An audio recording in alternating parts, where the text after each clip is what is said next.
Ladies and gentlemen, boys and girls, Queen.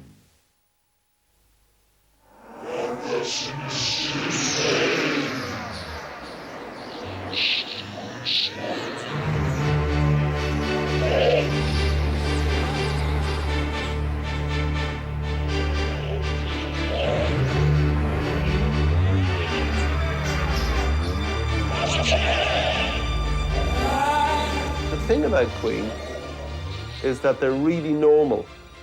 Do you know what I mean? Like this thing about they don't have very many airs and graces, you know. They're very approachable people. They're very friendly. They're the most unlikely band I've ever seen. You sort of have this hippie guitar player who wears white clogs and long hair. You've got this very trendy drummer, you know, hey, the good-looking drummer. You've got this outrageous lead singer with this amazing voice. Yeah, and you've got the classic bass player who's sort of, you know, quiet and very into music and sort of thing like that. They're very unlikely to be one of the biggest bands on the planet.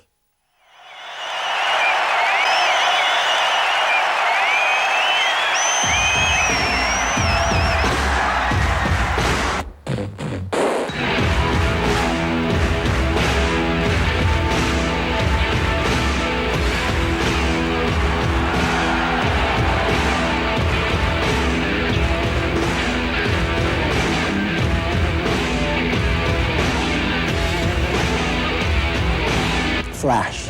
Bottoms. Nuts.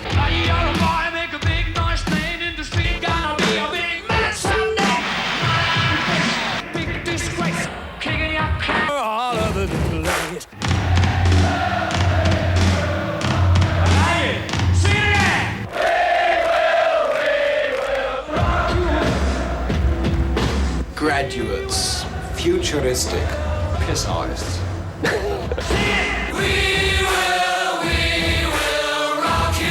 One word. Dreadful. Super. We will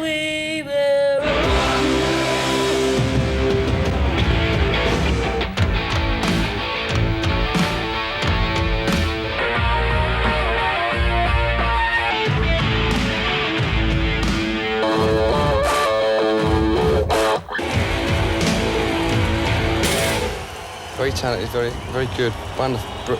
Yeah. We will rock you, rock you, rock you, rock. We will rock you.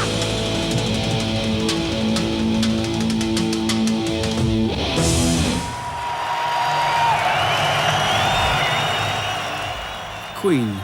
Four friends who have stayed together for the best part of 2 decades to become one of the 80s most successful rock bands. Four hard-rocking Englishmen who play to the biggest audiences in the world all around the world. Experimental musicians, pioneers of the pop video and untouchable live showmen. Who are these phenomenal four?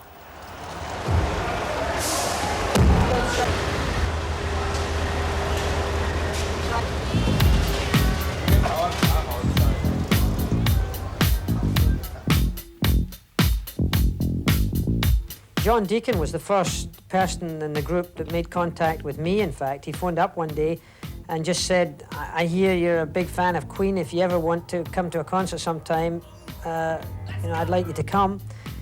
And I assumed he was a keen enthusiast of racing or at least driving. So I said to him, what kind of car do you drive? Think he would have a Ferrari or a Porsche or something. He says, I own a Volvo. And I thought, my God, anybody who owns a Volvo and is in rock music, there's something wrong. Yeah. Another one bites the dust. Another one bites the dust. And another one gone, and another one gone. Another one bites the dust. Yeah.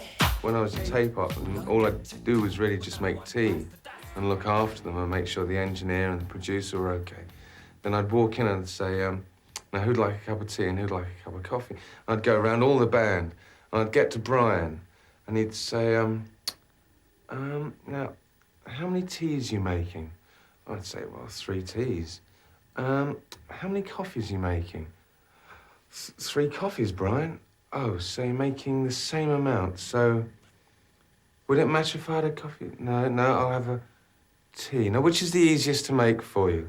And so it would take me half an hour for Brian to decide whether to have a cup of coffee or have a cup of tea. So when it came down to doing guitars, then you can imagine how long it used to take.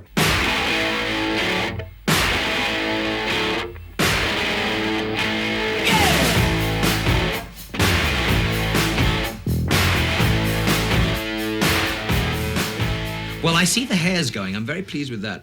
I was seeing the other night, she's had the old clone look for a long time now, and we thought yesterday it would be nice to have the old hair back again, but somebody pointed out that she may not be able to grow it. But that's all I'm going to be bitchy. He's wonderful. I love Freddie to death, okay? We are the champions, my friends, and we'll keep on fighting till the end. The easy best way to describe Roger, I think, is that if you take off his glasses, he's yours.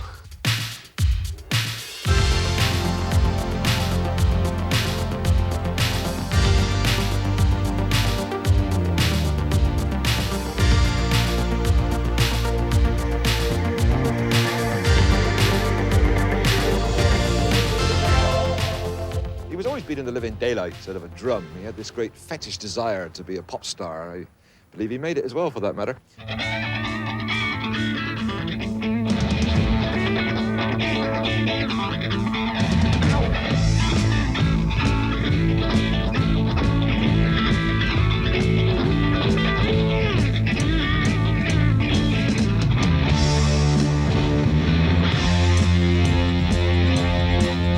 Well, I loved a million women in a Belladonna case, and I had a million dinners brought to me on silver tray. But if I crossed a million rivers and I rode a million miles, then I'd still be where I started, same as when I started. It seemed as though every week there was a new group on Top of the Pops that looked great and sounded great. And, you know, you had one week Steve Harley, and then Bowie, and then Queen, Sparks.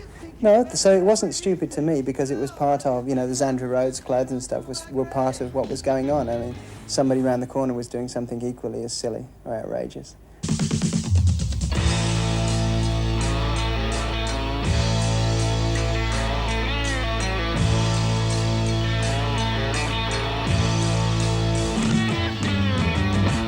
They signed to EMI a few months around the same time as I did in '73. A few months either way, I don't know who was first. And one of us has been immensely successful.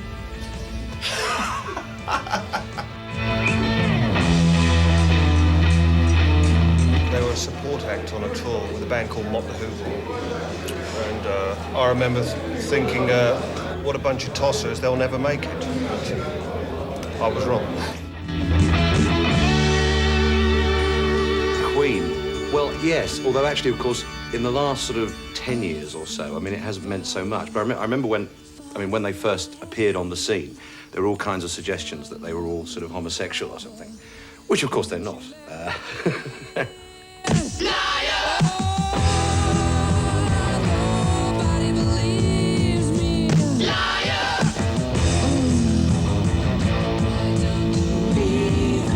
Freddie always had a good voice.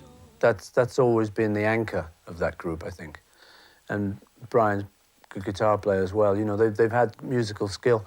I think you can tell, you know, when a band's got musical skill.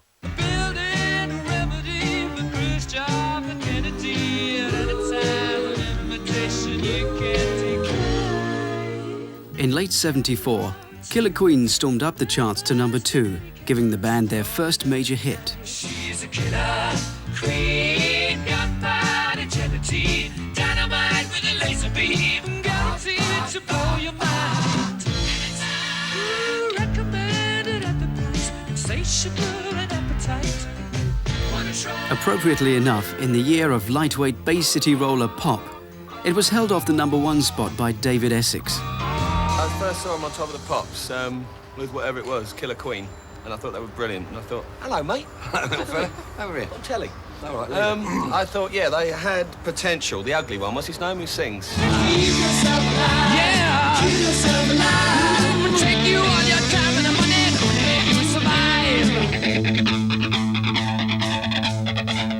I think we had very little idea of what was going to happen. We had a few dreams and a few ambitions, and the biggest thing was to actually make an album and have an album on the piece of plastic and have it there so that people could buy it, and perhaps our children could still buy it, and their grandchildren. And the second thing was to play some of the concert situations that we knew, like we knew the Rainbow.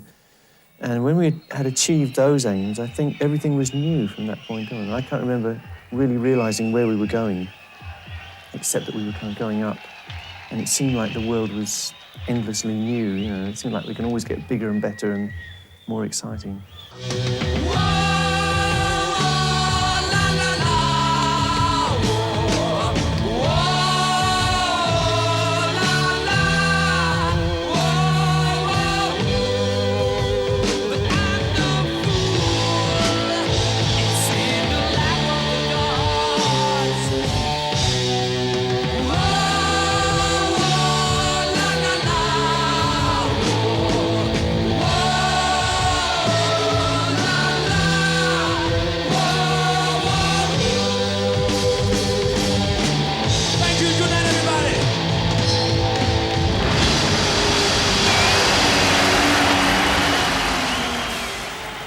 For Queen, the final breakthrough into the big league was yet to come. It would take a very extraordinary song to achieve it. Remember? Mama. I can't remember the song. Just killed a man, put a gun against his head, pulled my trigger, now he's dead. Well, I remember the first time I heard Bohemian Rhapsody. I thought it was the most amazing dynamics I'd ever heard recorded on a record, you know. They actually used the fact that they could have silence or they could have total, over-the-top power, all within the space of, 5 or 6 minutes or whatever. And a lot of groups made records that went along like this. Suddenly there was this thing like this, you know? And I used to listen to that over and over again. I thought, God, how did they do that?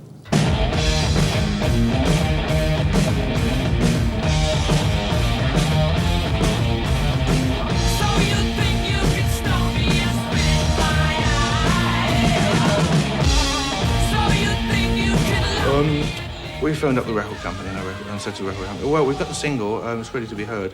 And they said, oh, great, what's it called? It's called Bohemian Rhapsody. Oh, that sounds nice. They hadn't heard anything at that time. And we said, OK, the only problem is it's about 7.5 minutes long. They said, oh, forget it. You can't have a song. We said, but you haven't heard it yet. It doesn't matter. We'd never get any airplay. Radio will refuse to play it because it's too long. Nothing really matters. Anyone can see. Length didn't matter either. The initially unloved Bohemian Rhapsody became Queen's first #1 on the national charts, where it reigned for 9 consecutive weeks. The record that shares the award for the best British single from 1952 to 1977 is Bohemian Rhapsody by Queen. Ladies and gentlemen, Queen. There we are. Congratulations. Beautiful number. Whilst Bohemian Rhapsody propelled Queen's career into orbit, it also marked the beginning of a new genre that was soon to dominate pop. Is this the real life? Is this just fantasy? Caught in a landslide, no escape from reality. Open your eyes, look up to the skies and see. I'm just a poor boy, I need no sympathy, because I'm easy come, easy go, little high, little low. Any way the wind blows doesn't really matter to me. Here it comes. Yes. Stand by. It's a white all through. 4 to vocal. 3, 2, 1 vocal. No, he's late on that. Yes, he's Late on that. It's difficult because you can't have A lot of effort went into the development of Queen as video artists, And as we can see from these rare outtakes of We Will Rock You and Spread Your Wings promos, the road to video success was long and hard, with the band freezing in Roger's garden whilst the director chastises Freddie. Could you ask Freddie to make sure that he thinks about his sync, because he goes well off? Oh, yes! I love it, I love it. There you are. Well, So that's a bit more interesting. yeah. And for the directors, even the band's names were a problem. If you could ask that, the guitar player, what's his name, Brian? Does anybody know his name, though? Guitar player. Oh, is it him? Yeah, that was done in a day and cost about 5,000 quid. And looking back, I just think it couldn't be done now. You couldn't do that. Right, front and right, look with the heads. Right, hold. Right and front. Right and front. Right and front. Keeping straight lines, you say it. Come on, sharpen up. The productions for videos became gigantic. More outrageous ideas required ever more elaborate staging. And soon, certain productions came to resemble large-scale epics like Fritz Lang's Metropolis. All we hear is Radio Gaga, Radio Goo Goo, Radio Gaga. All we hear is Radio Gaga, Radio Gaga. Radio what's new. Radio, someone still loves you. But yeah, I think our music is quite visual. It does lend itself to visual things. It's sort of quite big. It's sort of widescreen, cinemascope. We've come to be the rulers of your world. You know, when they asked me, I was amazed. But why not? And I was very happy to do it because I never did a video clip, and it's very funny.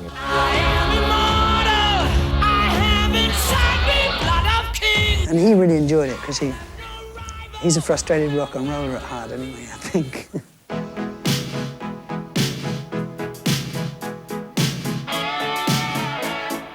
Most rock and roll musicians would like to be comedians.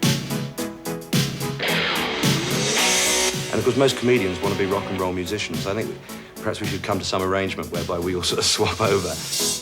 I want to break free.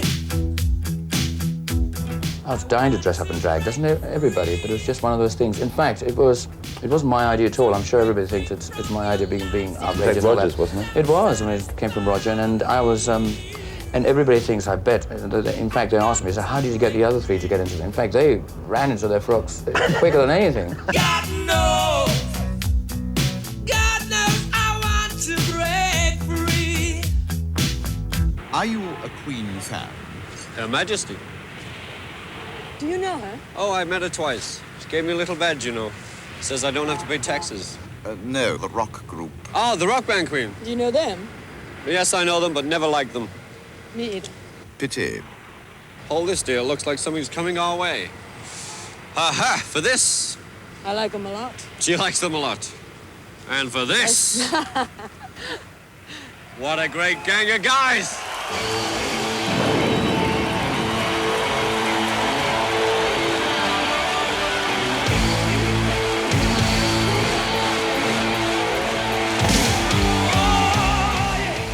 You don't become one of rock and roll's greatest live bands overnight, and it wasn't until their first Japanese tour that Queen first encountered Queen Mania.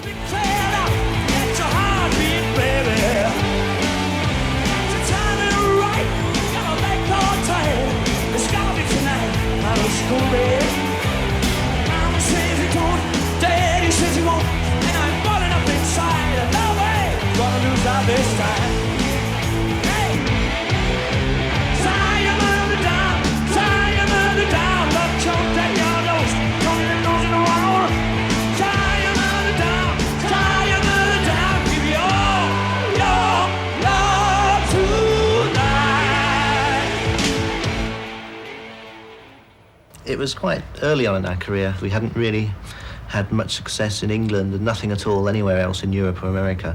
So this was a new experience for us, and we all sat on a Japanese Airlines jumbo jet. We just didn't know what to expect when we got to the airport. And it was quite astounding, really. I mean, there were just hundreds and hundreds of fans really waiting for us.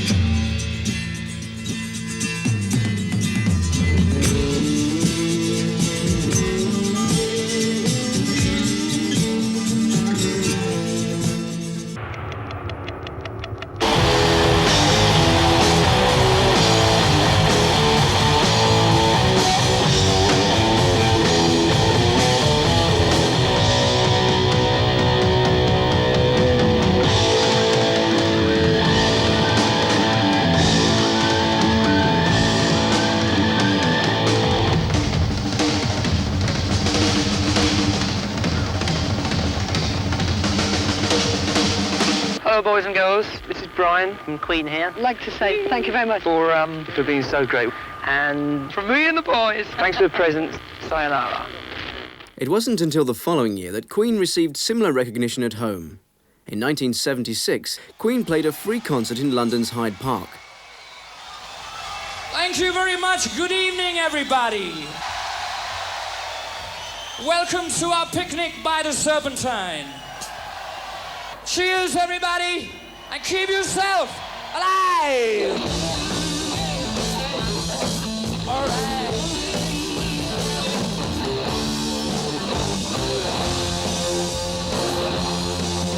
I was so defeated times of all the troubles in my way. Now I have to keep on trying and get better every day. But if I cross a million rivers, rode a million miles, still be where I started, bread and butter for a smile. We managed to get permission to use the Hyde Park for free concerts, and in fact the most memorable before Queen was the Rolling Stones, many years ago. Queen performed in front of a massive free crowd, and I suppose it was the turning point of their career. I mean, in the same way that, in the same way for the Stones about 12 years before.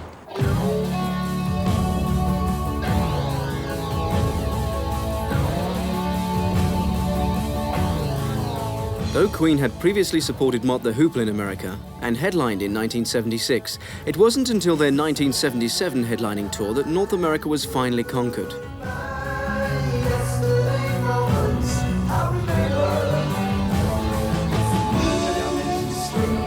I've lost my shoe. Cinderella.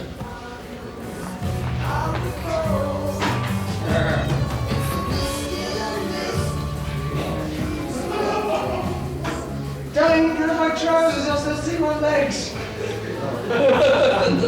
He's just going to get my shoe. Why don't you do a nice picture of Rogers and Hicks? Freddie Mercury is one of life's originals. Drawing from a completely unique collection of sources, he's assembled a lifestyle that resembles few others. So far, there are no signs of Freddie Mercury succumbing to conservatism. It was during this tour that they first began to play their future anthems, We Will Rock You and We Are the Champions. We will rock you. Come on, sing it, everybody. We will rock you. Everybody. We will rock you. I mean, early American tours were quite crude in a way. It was the old, everybody assumes that you always toured like, it's all limousines and things. But our first American tour, we had a station wagon, and we all got into it, and commercial flights here and there, and sharing rooms in Holiday Inns. We will rock you. All right. We will rock you. Okay. Otherwise, there were tours I hated because, we used to do American tours that lasted for 3 or 4 months, and towards the end, it was just terrible. I just never wanted to go on the stage again.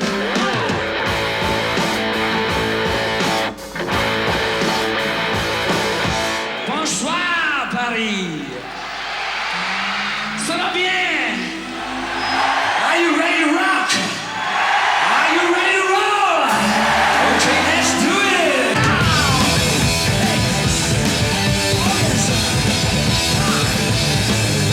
Let me welcome you, ladies and gentlemen. I would like to say hello. Are you ready for some entertainment? Are you ready for a show? Gonna rock you, gonna roll you. If you dance through the aisles, dance the rest of my dancing with a little bit of style. Let me entertain you. Let me entertain you. Freddie is, and I mean this in all sincerity, I think Freddie is the 80s Edith Piaf. I think he's got that power. I don't really analyze myself to that degree. The way I look at myself, if I ever do, is that I'm a man of extremes. My character on stage is totally different to what I am off stage. And I just think I have a very soft side and a very hard side. You either get me where I'm very strong or I'm very soft. So if the right person gets me, they'll find me that I'm very vulnerable and I can be a real baby. But then sometimes people meet me, and they're very hard. When I'm hard, I'm very strong. Nobody can get through to me.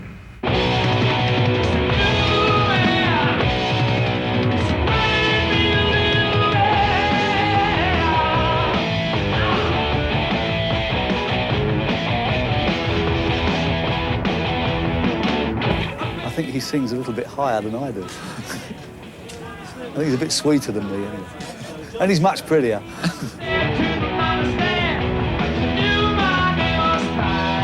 We were going to form a band once called me, Elton, and Freddie, and it was going to be called Teeth, Nose and Hair. Well, it's how teeth got in the way, you see. Freddie's the teeth, I'm the nose, and Elton's the hair. We're great, great group. Look in my eyes and speak to me.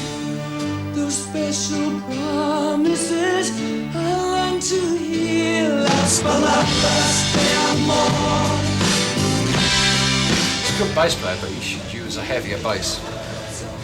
I mean, this is a private joke. You don't understand what. He should definitely he should do some weightlifting because he looks really puny. And I think he could be at least a foot taller and at least 25 pounds heavier. And then he'd be a great bass player. Senselessly hurt through the never-ending goal. Las palabras de amor. Roger is the fun one. He's the one that you can go out and have a laugh with. He's like a typical drummer. He just wants to be out with the boys and drink and have a good laugh.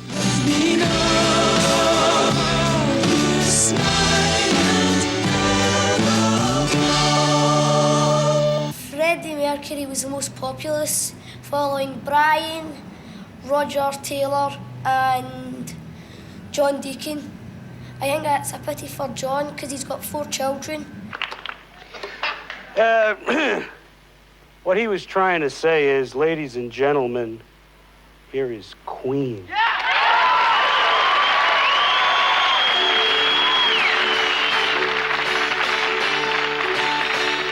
Losing control, I just can't handle it. Losing control, I must get down to it. I'm ready. Crazy little thing of love. Gotta be cool, relax, get hit, get on my tracks, take a back seat, a hitchhike, take a long ride on my motorbike. I don't look too bad for 37, I'll tell you. Raise a little bit, gotta hold. This thing, gotta, I just can't handle it. This thing, control it. I must get round to it. Raise a little bit, gotta, raise a little bit, gotta, raise a little, mama, raise a little bit, gotta, take it right.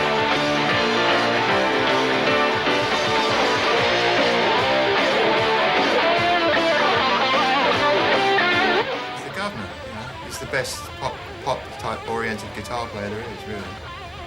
I mean, everybody loves to play his licks, you know. Like they should be playing mine, you know, but. –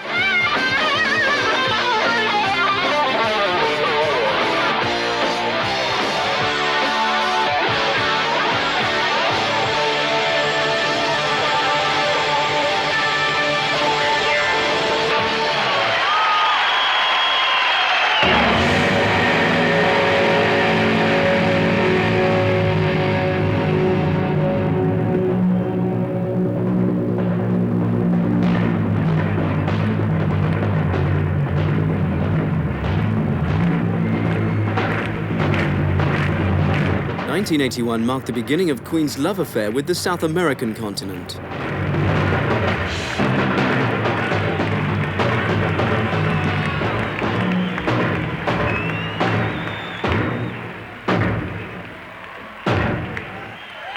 Fred Mercury, vocal e piano.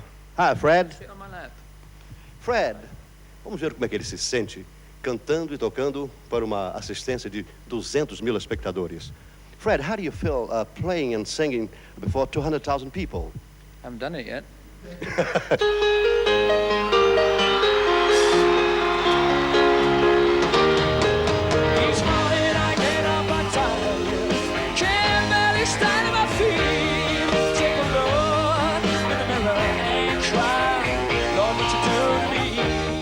It's a little hairy when your head of security in Sao Paulo introduces himself by saying that he's killed 206 people.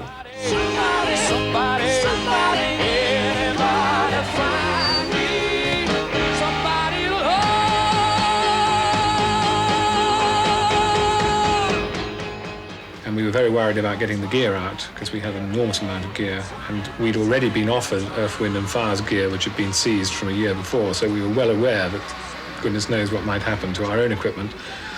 And so Jerry and I decided that what we would do is bring a 747 cargo in, and by 8 o'clock the following morning it had all gone. And when we met the next morning to finally negotiate some sort of settlement and payment, they suddenly realized that their major leverage, which was the equipment, had left whilst they were busy stealing the grass. Otro muerde el polvo, uno de los últimos grandes temas de Queen, en vivo. Down the street, ripple way out. Ain't no sound but the sound of his feet. Machine guns ready to go. Are you ready? Hey, are you ready for this? I'm standing on the edge, you see. Out the way, bullets ripping inside of me. Hey, hey, hey. See, another one bites the dust. All right, another one bites the dust. And another one bites the dust.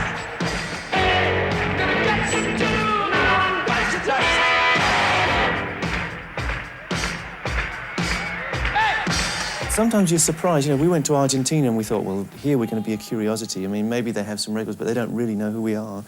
But we found that they were able to sing along with us as well. I mean, every word. So like some way, if we do Love of My Life, they know that they have to sing it. And it's amazing to watch that I didn't even have to tell them. They just automatically know their role. Love of my life, can't you see? Bring it back, don't take it away from me. You don't know all the things to me.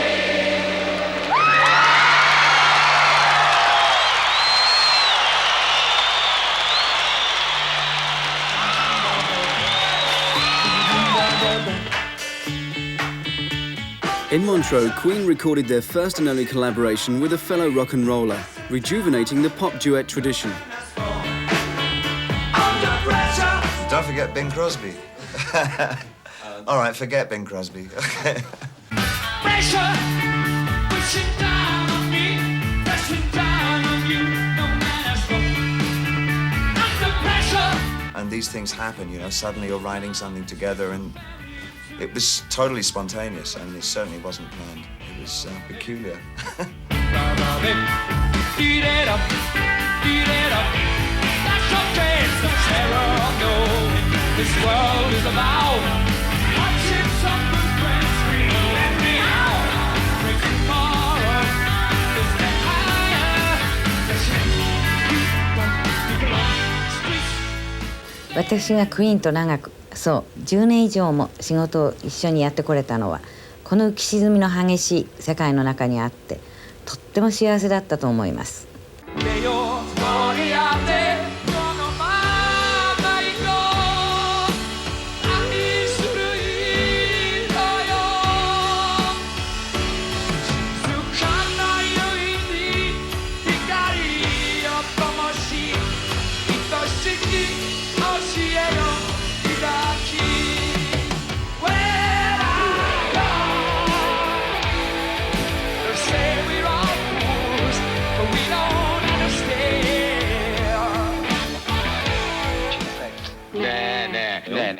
But playing all over the world means enduring global media encounters, no matter how weird. Why did you name your group as Queen? Always a difficult question, because so long ago I can't remember. But it was short. But at least you learn things, like the fact that the Korean word for yes is meh,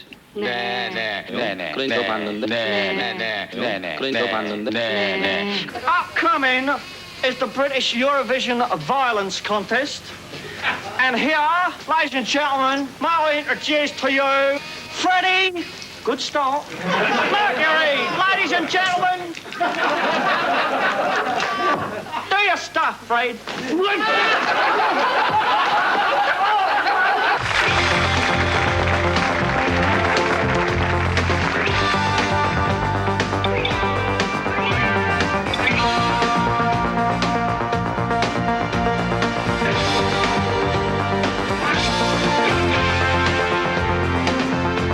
I sit alone and watch your light, my only friend through teenage nights.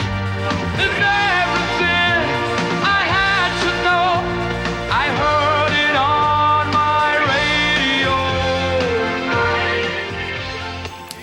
When I was on my tour of Australia, we happened to cross paths with Queen, and I just went backstage. In fact, he was livid because backstage before the show, he had his hairdresser doing his hair and someone handing him his makeup and down in the vodka. I kind of got a soft spot for Queen somehow. I think Freddie's a one-off, you know. You don't get too many people like him.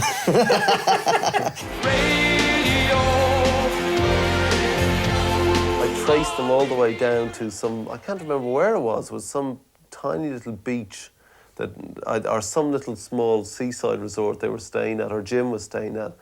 And I said, oh, for Christ's sake, you know, I mean, you know, what's wrong with him? And he said, well, you know, I mean, he's very sensitive.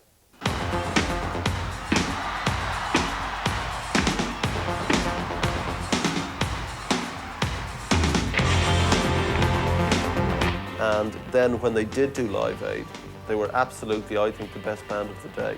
You know, whatever your personal taste is irrelevant. When the day came, they played the best, they had the best sound, they used their 17 minutes or whatever to the best. I mean, they understood the idea exactly that it was a global jukebox, as I described it. My only friend through teenage nights, and everything I had to know, I heard it on my radio. I mean, I was actually upstairs in the appeals box in Wembley Stadium, and a guy on the phone had just given me £1 million, this guy from Kuwait, and he just said, Mr. Geloff, the people of Kuwait want to give you £1 million. I said, thanks very much. And I put down the phone, and I went outside, and I heard this sound. You know, I thought, God, who's got the sound together? And it was Queen. And like, I just looked down over this crowd of people, just going crazy. The girls and boys who just don't know, or just don't care, and just complain when you're not there. At the time, you had the power, then to have the finest hour. Radio. Everybody, all we hear is Radio Gaga, Radio Goo, Radio Gaga. All we hear is Radio Gaga, Radio Gaga. Radio was you. Radio, someone still love you. Seldom been so nervous, in fact, probably never. But I think it was the greatest day of our lives, even though we played only a very small part in it. I think it's the thing I'll remember above all out of what we've done in our career. It's amazing, amazing day. We walked out there, just the four of us, no sound check, no lights, and the response we got was very, you know, it was, we didn't, you know, it hit us a bit that day. As like weeks afterwards, we realised, you know, how successful it was. We knew why we were there. You know, the reason was to feed those kids who were otherwise going to die. And seeing as we were there, we were going to do the best job we could. I didn't realise that we'd gone down quite as well as we'd gone down until Elton came up and said, "You stole the show," or something like that. I thought he was being nice, you know. All we hear is Radio Gaga, Radio Goo Goo, Radio Gaga. All we hear is Radio Gaga, Radio blah blah,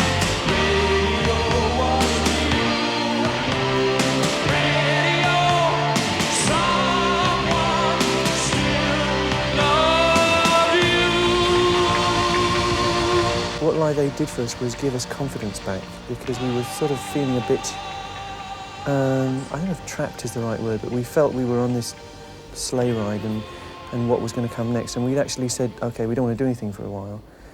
And when we did Live Aid without our usual show, without the lights and the usual sound and everything, and still found that we were able to play and get our music across, I think it gave us a bit more confidence in what we were.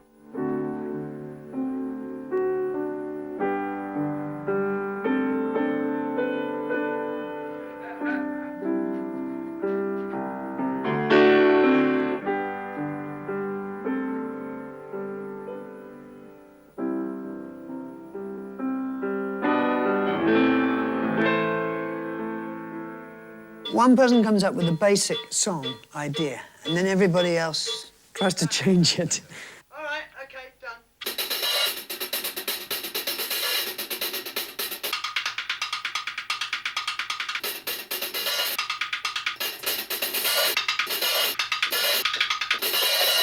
No, I think most of our songs are developed in the studio these days, because I mean we don't sort of spend time, whereas before we used to have routinning time, so we used to try and write our songs. But I think these days there's no time for anything, so I mean, we just book studio time and we just go in there. That was almost there. Try another one, okay? Dome. Da-da.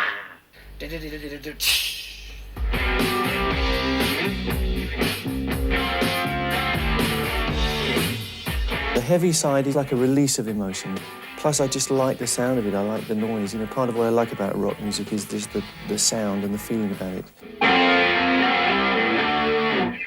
More rhythm, more rhythm.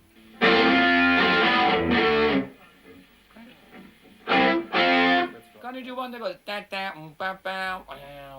That's what you did on the other take. I'll do on a different take. All right.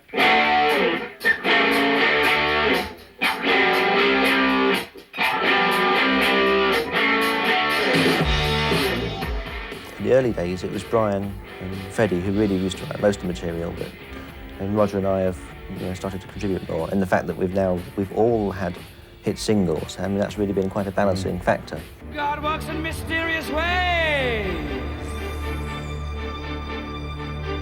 And hey, people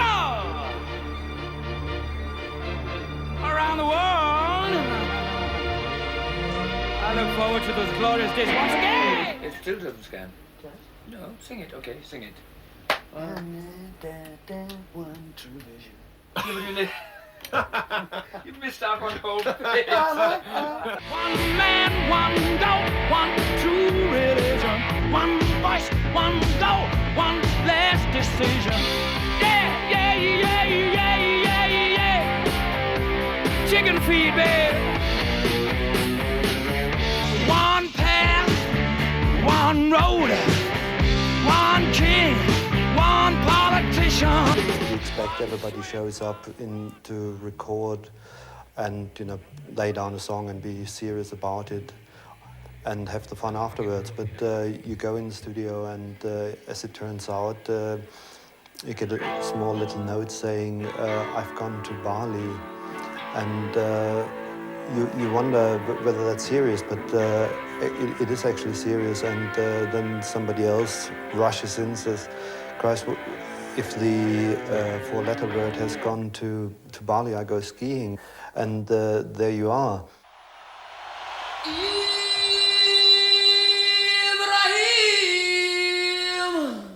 The confidence instilled in the band by their Live Aid appearance galvanised them into embarking upon their biggest tour ever.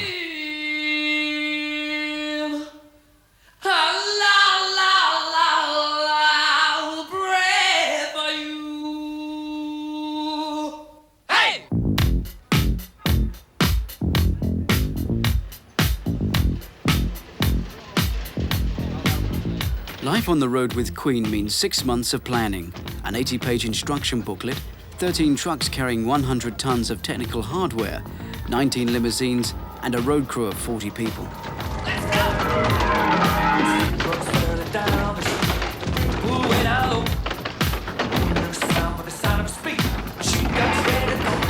In the 60s, it was more, well, we're going to go on tour and we'll jump in the car and go on tour. You know, it was But now everybody's got computers and this and that, and it's become very, very businesslike. It's like feeding the monster, you know? Yes.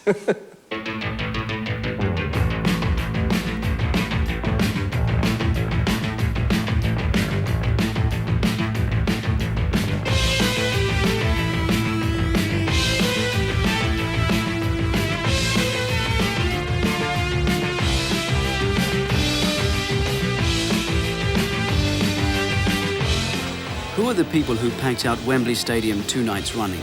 I think I'm mentally addicted to the sound of Freddie's voice. If I go for more than about 8 hours at a stretch without listening to him, I start to go crazy. Are you gonna take me home tonight? Oh, down beside that red firelight. Oh, you gonna let it all hang out, fat bottom girls, you make the rockin' world go round. Get this. And you get all these women trying to make dates with you, you know, it's terrible that, and which we mustn't allow in our job, you know. We mustn't have the women coming up saying, would you like to come to my house so they can get a backstage pass. We don't allow anything like that, you know. Backstage at a Queen show means big shots, famous friends, and of course family.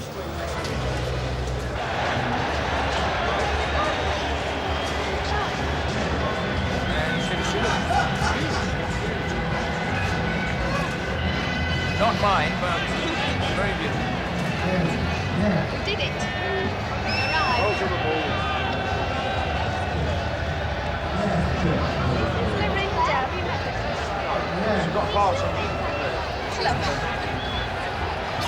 Was Springsteen? Yeah, because he had a big thing, he never got outdoors. Well, then he did a whole stadium tour. Yeah. Well, that was the first time that was a rock. To each other, we're stars, but not as much as it is to people in the street. So we don't treat each other too much as stars. We may ask each other for autographs for the kids. That happens these days. How long have we got? 5 minutes. 5, 10 minutes.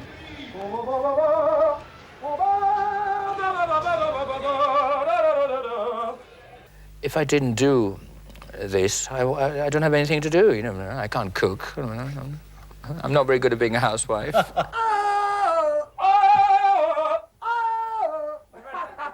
to go and do this? Yeah, hang on.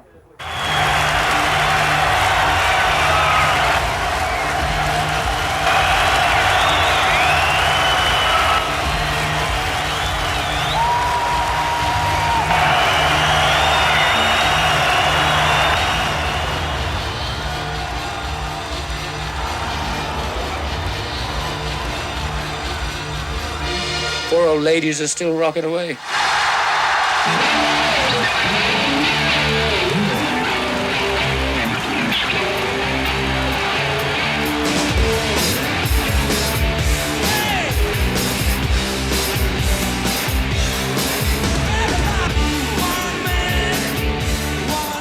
A queen, that's something really.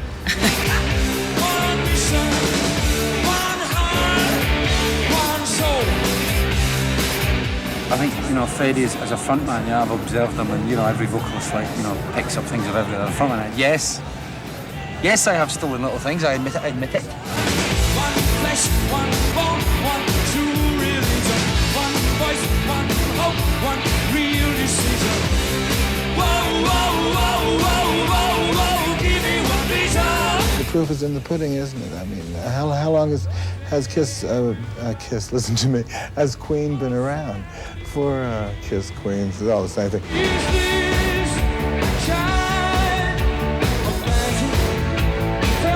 They've always been a very clever band. They've always been very talented, and they've always approached music very intelligently. Probably because they've all got so many degrees and they're all so well educated and everything.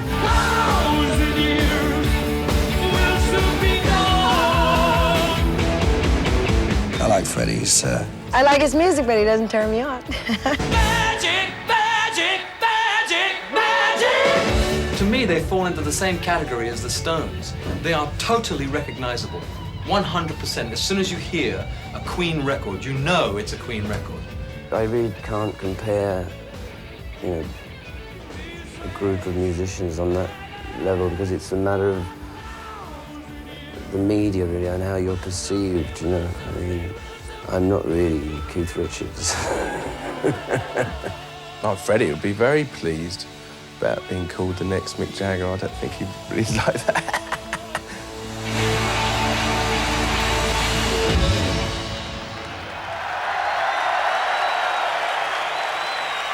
There was a party afterwards, by the way.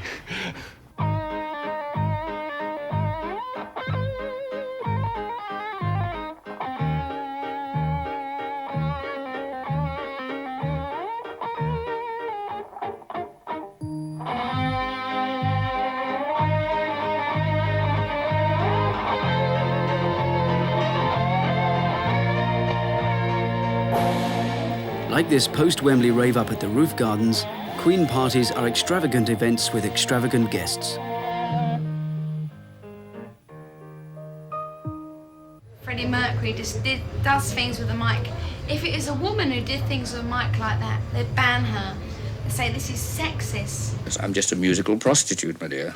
And you think, God, he's sexy.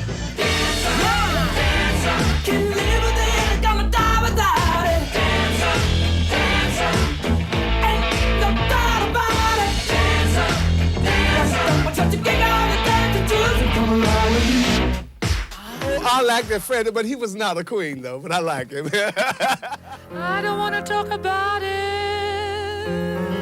Want to forget about it. Want to be intoxicated with that special brew.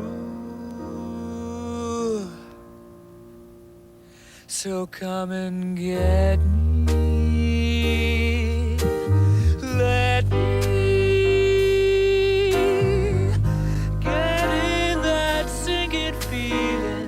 that says my heart is on an all-time low.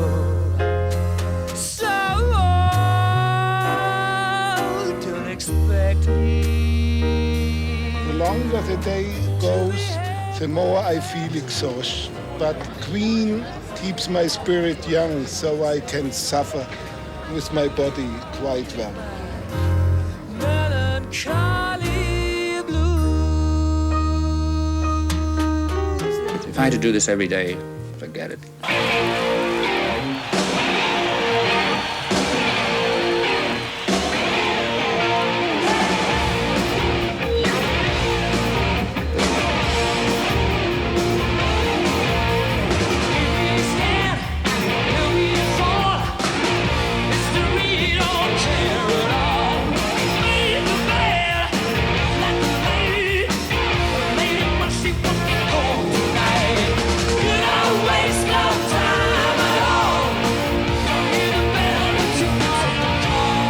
There's obviously a big difference between the countries, but actually when you get on the stage and the audience, not a great difference. You know, if music crosses all the barriers, you know, no politics, no religion, you know, all the barriers go down, it's fantastic.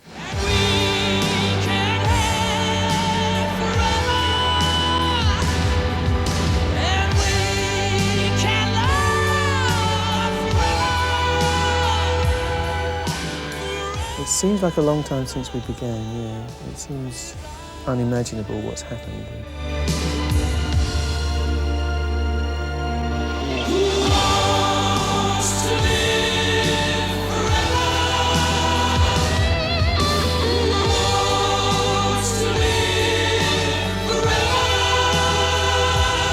I don't know why we're together. I don't know why. And if you ask any of the other members, I don't know why we're together. We think that in spite of all problems that we may have, that Queen is still something just kind of precious, because you can't make a group which works. It happens, and if you're very lucky, it probably doesn't happen more than once in your life. We've basically achieved what we wanted to do, I think, and we want to keep on doing it for a little while, you know, and not just give up. In a strange way, now we have achieved that in a lot of countries in the world. It's does take away some of the incentive. Yeah, and you know, we don't want to become old, rich, and useless. You know?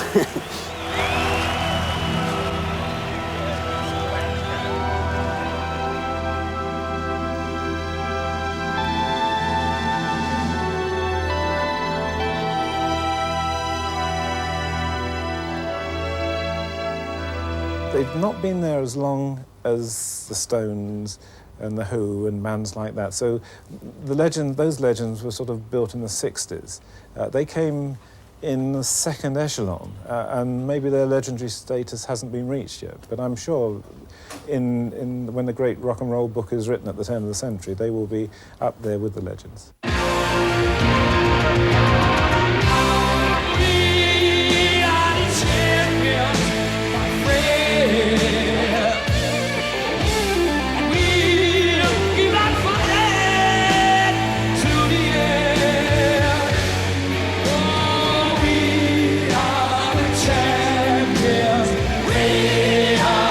Champions, no time for losers.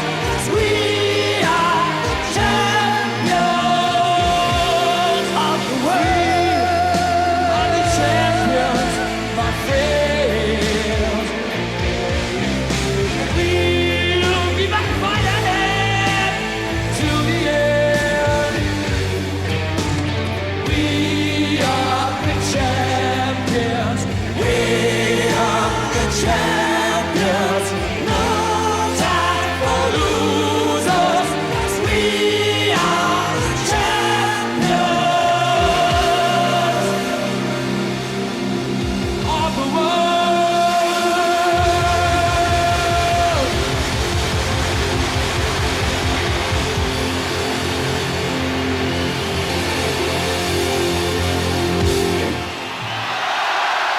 If I had to do it all over again, yes, why not? Why not? I do it slightly differently.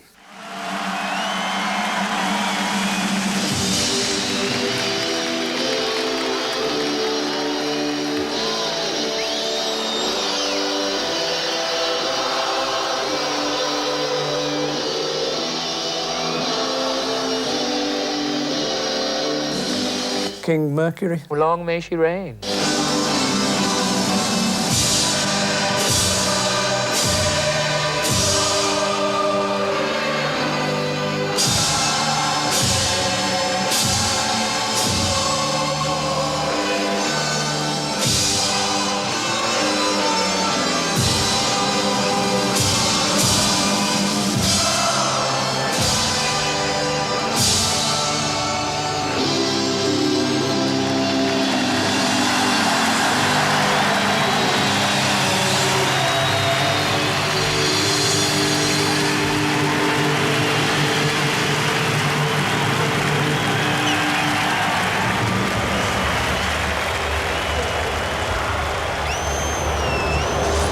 Nobody. Not even the Queen.